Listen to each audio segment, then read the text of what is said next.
नमस्कार साथियों, स्वागत है आप सभी का हमारी इस नई वीडियो में।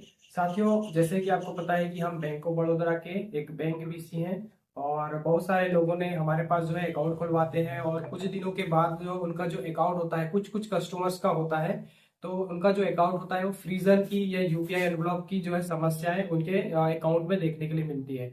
और ये जो समस्या है, ऐसा नहीं है कि आपके साथ ना हो, ये बहुत सारे लोगों के साथ ऐसी जो समस्याएं, फ्रोजन वाली जो समस्याएं हैं ये आती है।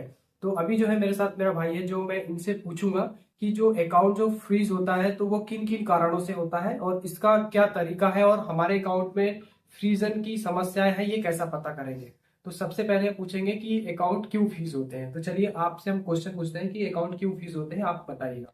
अकाउंट ऐसे तो कई प्रकार होते हैं अकाउंट फ्रीज होने के। हाँ। जैसे कि पहला कारण है money money laundering. Money laundering, सही मनी बात। लॉन्ड्रिंग में क्या होता है कि कोई पर्सन आपको, जैसे कि आपकी दुकान है या हाँ। फिर कुछ ऐसा व्यवसाय कर रहे हैं जिससे आपको कमीशन मिल रहा है। हाँ। तो आप अगर किसी का पैसा रिसीव करते हम्म। हैं विद इन सेकेंड, अगर आप किसी का पैसा रिसीव कर रहे हैं तुरंत, और तुरंत ही कुछ मिनटों बाद अगर किसी और को ट्रांसफर कर रहे हैं वो अमाउंट, और आपके बैंक अकाउंट में बैलेंस नहीं बच रहा है, नहीं बचा उस है। केस में आपका जो बैंक का सिस्टम होता है वो आपके अकाउंट को जो डिडक्ट डिटेक्ट कर लेता है, कर सही लेता है बात कि है। यहाँ पर फ्रॉडुलेंट एक्टिविटी हो रही है। हम्म। तो वो आपके अकाउंट को कुछ समय के लिए बस टर्मिनेट करता है, सस्पेंड करता है और फ्रीजन कर देता है। तो जिससे आप कोई भी यूपीआई एप्लीकेशन से अगर आप पेमेंट डालते हैं तो वो पेमेंट नहीं जाएगा, आपको बताएगा कि आपका अकाउंट ब्लॉक्ड है या फ्रीजन है। हम्म। तो उस केस में आपको अपने कस्टमर बैंक के कस्टमर केयर नंबर पर कॉल करना है। हम्म। उसके बाद अपने जो भी है वो कस्टमर केयर आपको सजेस्ट कर देंगे कि आपको ब्रांच जाना है और क्या क्या प्रोसेस करना है, तो आप उस प्रोसेस के दौरान अपने अकाउंट को अनहोल्ड करा सकते हैं। ठीक है। हाँ। उसके बाद दूसरा कारण, मुख्य कारण, जो मेन कारण है, अभी का ट्रेंडिंग कारण है, प्रिंटिंग कारण, सही बात वो है। कारण है साइबर सेल का। साइबर से। साइबर सेल में क्या होता है कि कोई भी थर्ड पार्टी बंदा जो गेम खेलता है या फ्रॉडिलेंट का पैसा अगर उसके अकाउंट में आया हुआ है, वो उस अकाउंट से आपको पेमेंट डालता है। और अगर उस बंदे के अकाउंट में कहीं से साइबर कंप्लेंट आती है तो हाँ। आपके अकाउंट में भी वो साइबर कंप्लेंट आ जाती है। जैसे साइबर कंप्लेंट में कुछ लेयर होती है, हाँ। 4 या 5 लेयर होती है। जी। उस लेयर वाइज में वो अमाउंट आता है, जिससे जैसे फर्स्ट लेयर में क्या होता है कि आपका पूरा अकाउंट, चाहे कितना भी रुपया है, आपका पूरा अकाउंट सीज कर दिया जाएगा। और सेकेंड वाली लेयर जो होती है, लेयर थोड़ी नीचे लेवल पे नीचे लेवल पे जाती है, सही जाती बात है, है। हाँ। जिससे आपका वो अमाउंट सिर्फ होल्ड करता है, बाकी का अमाउंट, आपका अकाउंट नियमित रूप से चलते रहता है। बाकी उस अमाउंट को लीन कर दिया जाता है, उसको माइनस कर दिया जाता है, अनक्लियर्ड में कर दिया जाता है कि उस अमाउंट को आप यूज नहीं कर पाएंगे। अगर उतना अमाउंट आपके पास नहीं है तो आपके अकाउंट को माइनस में लगा दिया जाता है, जिससे अगर आप आने वाला आपका जो पैसा है वो ऑटोमेटिक वो लीन पर चला जाएगा। हाँ। तो ये दूसरा कारण, मुख्य कारण है। हाँ। और तीसरा कारण ये हो सकता है कि अगर आपका अकाउंट कई दिनों से एक्टिव नहीं है या कुछ लेन देन नहीं हो पा रहे हैं, इस वजह से भी अकाउंट एक्टिव होते हैं, जैसे छोटे खाते होते हैं और उनमें लेन देन ना होना एक मुख्य कारण होता है, जिससे अकाउंट बंद हो जाते हैं। ठीक। अच्छा, जैसे तुमने तो कारण बताया जो लेयर में पैसा आता है, ठीक है ना। इन्होंने बताया कि लेयर में पैसा आता है, लेकिन साइबर जो है, साइबर सेल जो है, साइबर रिपोर्ट क्यों करती है? क्योंकि वो जो साइबर होता है उसको ट्रैक नहीं कर पाते हैं।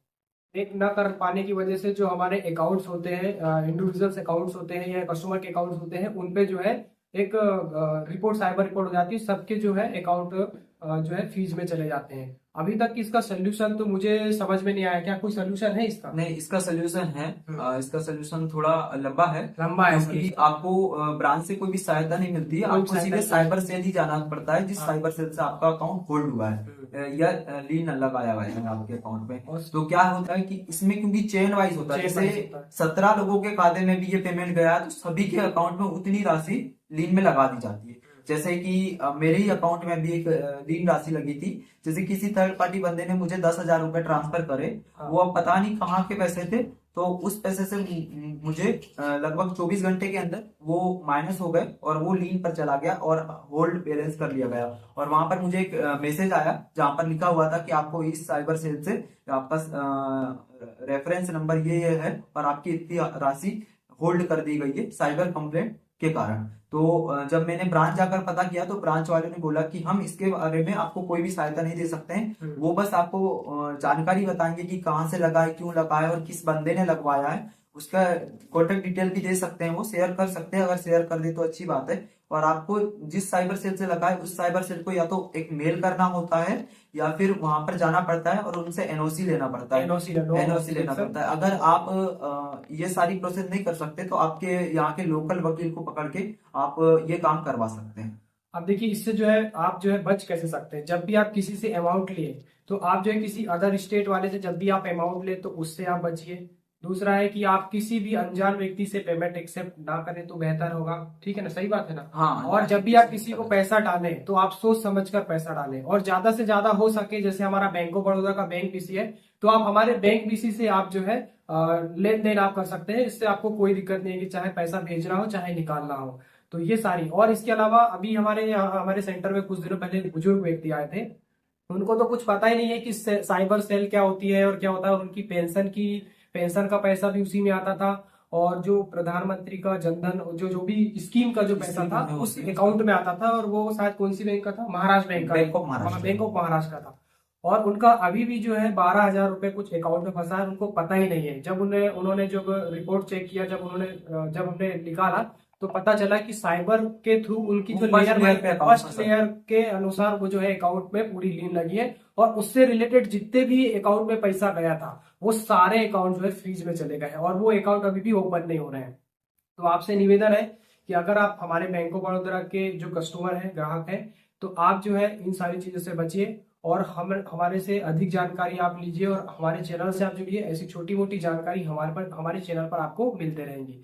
तो आज के लिए बस इतना ही। हम मिलते हैं एक नए वीडियो के साथ। जय हिंद, वंदे मातरम।